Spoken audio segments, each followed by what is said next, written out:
வணக்கம். இது மாதிரி சாப்பாடு யாராவது சாப்பிட்ருக்கீங்களா? கிடைக்குமா?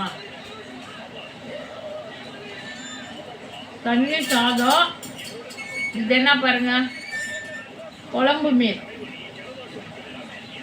செம்ம டேஸ்ட்டுங்க. இது மாதிரி உங்களால் சாப்பிட முடியுமா? சாப்பிட்ருக்கீங்களா? கிடைக்கக்கூடாதது, இதெல்லாம் பயங்கரமானது, செம்மையாக இருக்குது. நீங்கள் இது மாதிரி சாப்பிட்டு பாருங்கள். குழம்பு மீன் செம்ம டேஸ்ட்டுங்க. பாருங்க,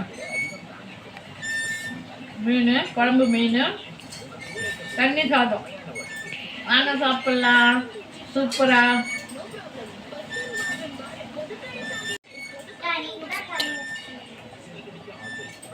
இதை பார்க்குறவங்க யாராருக்கு இது ரொம்ப பிடிக்கும், புதுசாக பார்க்குறவங்களாம் ஒரு சப்ஸ்கிரைப் பண்ணுங்கள்.